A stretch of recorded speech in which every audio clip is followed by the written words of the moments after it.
Welcome to another of the superhero interview series with the Ukulele Fool. I'm Lisa, the Ukulele Fool, and joining us today is Jenny Selig. She's in New York City, and I met her just, it's been almost a year ago that she started offering a 100-song challenge for patrons of Cynthia Lynn. Yeah, it was Cynthia who came up with the idea, but the cool thing is that it was part of a larger sort of global initiative that I gather a couple of women maybe in the San Francisco area had come up with, of just 100 days of any artistic endeavor.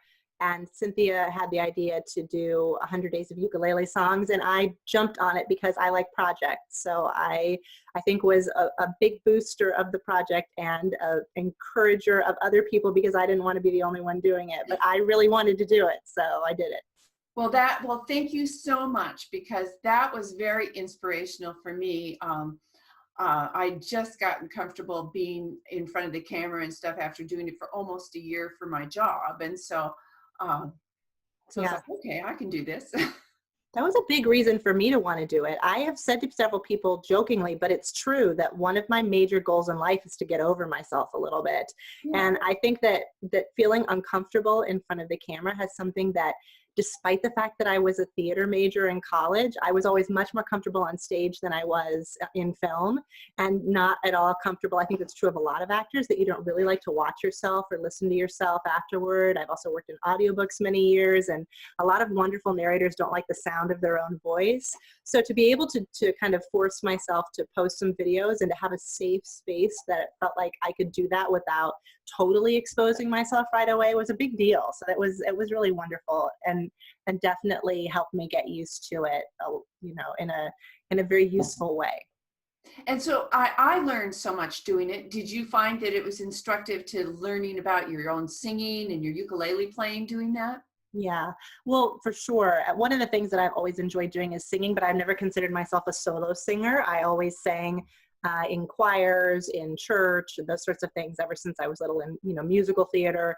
But I wasn't ever really one of those standout voices or vocal students who was doing all the solos. So to be by myself and on camera with my instrument was unnerving, but also really exciting. And to then listen and find out what I actually sounded like was really useful. And I feel like I did see ways that I could improve, as well as ways that I could let things go, which is also useful for me. So yeah, and then my playing certainly improved over time, because I was forcing myself to try to make 100 videos. I didn't quite do one every day, but I wanted to post one every day. So that time was wonderful for practice time.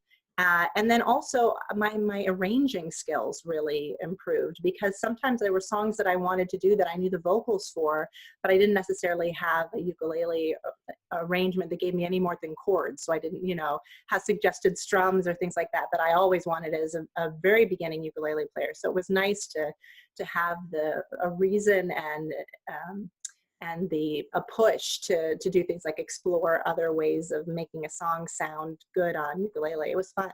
Yeah, well, and I speaking for myself, I am sure that the kinds of things that we both gained out of that experience, the other people in that, and we had at some point over 40 people participating in that group. Yeah.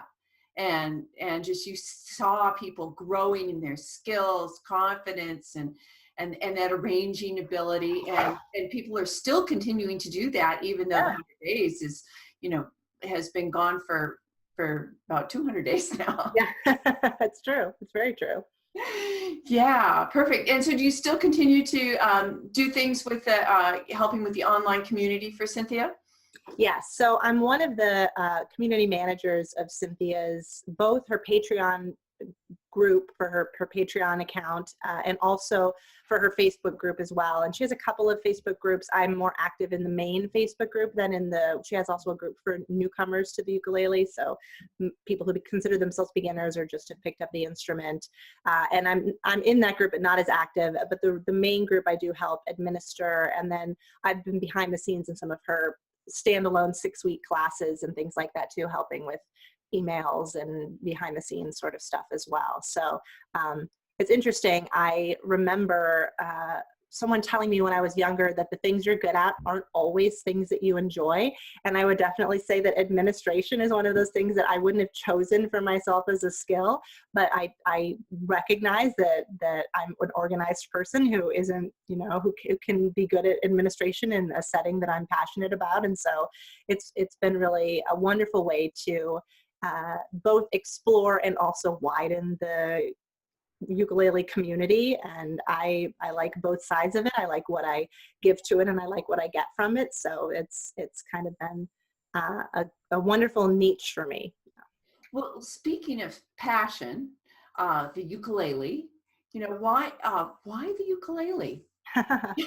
So some people may be sick of hearing this story, but when I was a kid, I played violin and piano, and I was just mediocre at both of those things, but I liked playing an instrument. I grew up with parents who played the guitar, especially my dad. And my dad, built himself a mountain dulcimer from a kit and played a little banjo. And so we were a musical family. We all sang. And I played my instruments until probably the beginning of college, and then I sort of left them both behind. I knew I wasn't going to ever be professional at either of them, so I didn't really, and piano is a hard thing to keep up if you don't have a piano in the home. So when I moved to New York after college, I didn't have an instrument with me anymore, and I would miss it from time to time. And then in April of 2017, I attended a memorial service for a good friend of mine who I had sung with in a group. He played banjo and guitar, and I had sung, and another woman had sung, and then we had a couple other guys in the group who played guitar and or bass and or piano and or banjo, and we would kind of just do sort of a bluegrassy kind of inspired and gospel kind of group that we often played at church together. And Lenny passed away, and we were all very sad about it. And one of the things we realized with it was that he had brought so much music to our church community, because not only did we perform in this group with him, but also he had led sing-alongs at his home. He was always the one at retreats who would get out the guitar and sit on the porch and play, and people would sing along. And he was wonderful at encouraging everyone, no matter what their abilities were, to get involved. And so at that memorial service, his granddaughter got up and sang Let It Be with her guitar instructor, and her grandfather Lenny, my friend, had been one of the people who had encouraged her to learn the guitar. And so it was something very special for her. And I started thinking about how much I missed not just Lenny, but also playing an instrument, and how much I would miss all the opportunities Lenny gave us to make music together. So I went home and realized I had a Macala Dolphin bright yellow ukulele on my shelf that I had gotten for my 2-year-old son, who was now, gosh, by that time he would have been 6. And he had occasionally strummed it, but I didn't want him to ruin an instrument. So it got put away a lot. I would get it out and he would play with it, and then I'd put it away again. So it had been a while since he'd played with it. And I just picked it up and started teaching myself chords from the little booklet that came along with it. And it was not very long after that I realized that it was a perfect instrument for me, because not only did I already have one in my house, but I could sing and play at the same time, which was really important to me because I love singing too. And then I found Cynthia Lynn's videos online, and I was so excited by the way she taught. It made a lot of sense to me intellectually, and I connected with her teaching methods so much that I was able to learn pretty quickly. And it coincided with a period of time when I did not have a lot of work, because as a freelancer, I do a lot of different things, and I did not have a lot of work. So I mostly played the ukulele for, a year, and improved pretty rapidly, so that I was encouraged in that way too, because I was seeing real progress. So all those things kind of coincided, and I still feel like it's my tribute to Lenny, and it's my desire to carry on his legacy. And so that's at the heart of it. But it also was just, I had missed making music, and it was a wonderful, it was just good timing for me in the midst of a sad moment of losing a friend, to realize that I could have music in my life still and going forward. And I am still excited to have discovered it, even, at 40, even if I wish that I'd discovered it far earlier. Yeah. Yeah, I got a few years on you. And I didn't discover it until, I haven't even been playing for 3 years yet. Yeah, I'm about to hit my 2-year anniversary. Yeah. So yeah, it's all very new. And I love both how easy it is to get to the point that you can play and sing a little bit at the same time, but also that there's just the widest horizon in front of me of so many different skills that I could learn and so many different things I could do with the instrument. I think that the world of ukulele can be as big or as small as you want it to be, and whatever works for anybody is great, but I just want to learn and know and do everything. I just love it all. Yeah. Well, yeah. I'm not sure that I'm up to being the next Jake Shimabukuro. No, and I'm not going to reach that height, but I want to know some of those techniques. Like I want to do them at my level, and I think that'll be I'm really inspired by all the amazing players I see who probably many of them have been playing since they were children, and I've missed that boat, but that's okay. I can be on my own boat. Yeah. In fact, James Hill came up to Alaska, and he said he'd been playing since he was 4 or something, or 6. Mhm. He was really young. Yeah. Maybe it was elementary school. So it's like, yeah, where Yeah. they had ukuleles in the school system.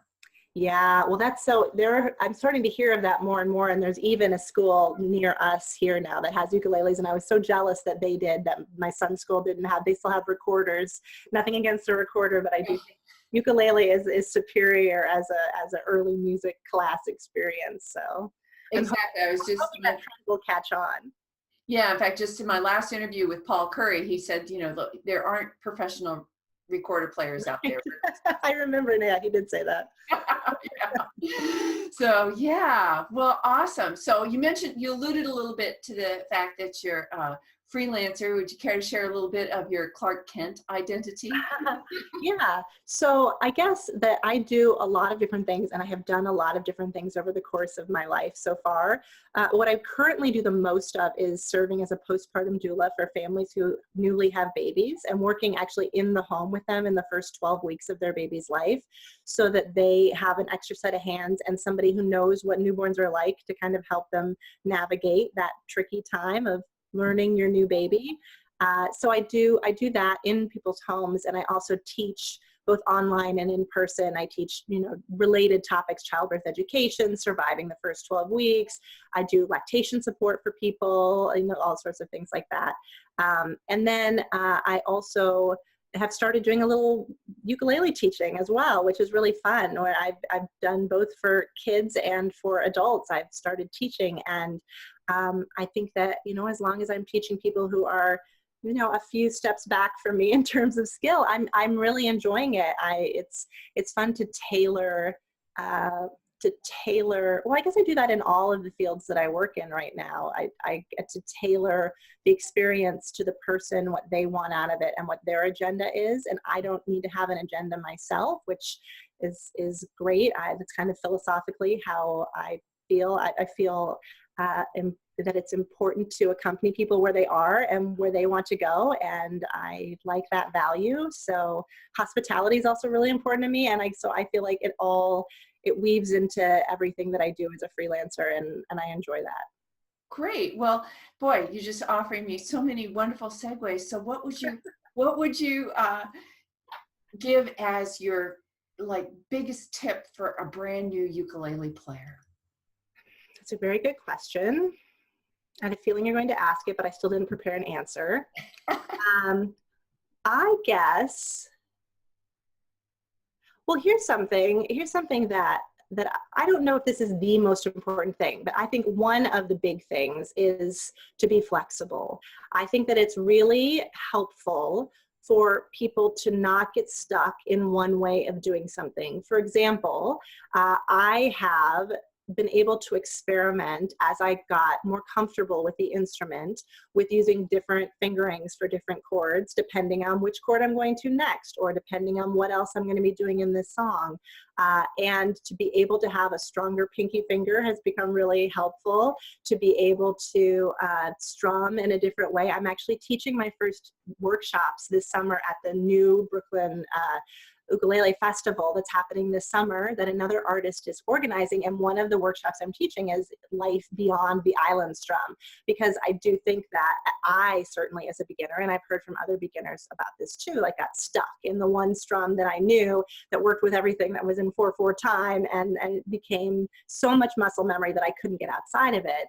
And it's been really wonderful to be able to let go of that a little bit and to try some other things and not be afraid to make mistakes or not be afraid to make a weird sound. I've recently been working on a project where I've been committing as many Beatles songs to ukulele on video as possible. And sometimes I have ideas that don't pan out, or songs that I try to do that I have to admit, like, that song probably would have worked better on guitar than it worked on ukulele. But I'm having lots of fun doing it. And I think no matter what the end product sounds like, I'm improving my flexibility, my skills, my ability to kind of roll with whatever's going on. And and when you're not afraid to make mistakes, which I think in other parts of my life I absolutely am sometimes. I don't want to be embarrassed. I don't want to do the wrong thing, and I want to fit in. So when the more I can get outside of that, I think the better it is for me in general. And it's freeing, and it's exciting, and it's fun to play around with. Yeah, very good. Well, you brought up some things that are very relevant to me just now, because working on different fingerings for D. Mm-hmm. Just Yeah. even with that same, the same beginning D shape, Yeah. and figuring out how to do it like with your pinky or more like a G and move it over, Yeah. and things like that, because it depends on where you're coming from and where you're going to. Well, here, that was an exciting thing that unlocked the E chord for me, which so many ukulele players are so, upset about or worried about, which for good reason. I think that the different fingerings can be quite tricky for people to transition to. But when some teacher, and I wish I could give them credit, but I don't remember who it was, said that you could make D rather than with these three fingers, which is how I normally do D, but you could do it with your middle, your ring, and your pinky. You have your index free, and then when you slide to E, then you have that index already ready to go back here that can go back up to where the index needs to go for that E shape that has three fingers over here and one over here. And that blew my mind. And to have somebody say that to me and to realize, even though I already knew three different fingerings for E, there was something in there that was new and different. And if I hadn't been listening to how other people did it, then I wouldn't have heard that. And I would say that's something else that's been really important to me, is just in terms of flexibility, is just trying as many different teachers and as many different styles, and as whatever I can find out there. I love research, and I think of myself as sort of like an amateur librarian of life. Like I love doing research, and I love finding new resources and sharing them with other people. And it's really exciting to hit upon a teacher who's talking about something like changing to the E chord in a completely new way, or a new technique to do bar chords a little more easily, or whatever it is. It really excites me. And then I love to share it with other people, which I think is easier to do for me if I'm able to help out in websites and in groups and do a little bit of that administration that otherwise may not seem so glamorous. Well, I want to thank you for the work that you have done to help spread the ukulele love. And I have certainly enjoyed getting to know you at a distance over, almost this past year. And it's just been a treat for me to be able to talk to you in person. Oh, Um, yeah, I feel the same way. I need links to your social media, because I know you're on Instagram, and Mhm. you do Facebook. Mhm. You have a YouTube channel. I'm on YouTube as well. Yeah, that's one of those things where I've been testing the waters. I've been very shy about putting myself out there for like all the internet trolls to kind of give me thumbs down on my videos. And, I think the internet can be such a nasty place, although the ukulele community certainly isn't. I don't find that at all. And so, so gradually I've gotten to trust a little bit more that my videos are floating around in fairly safe circles within the vast waters of the internet. And also I think too, the more you do it, the thicker your skin kind of gets to those sorts of things. And I think that's really good for me. It might not be good for everyone, but it's good for me. So I'm starting to release it a little bit more out there, because I enjoy seeing other people's work so much that I also enjoy sharing it for those people who might enjoy seeing mine. And I'll also need a link to the festival coming up.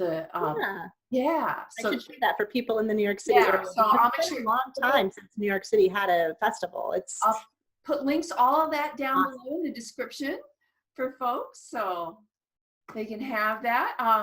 any parting thoughts? Um, I think the other thing that I love about the circles that I tread in the ukulele community is how inclusive it is, and I really find it wonderful how closely together players who are more experienced than me are willing to work with me, and how closely together I can work with players that I may be a little bit more experienced than.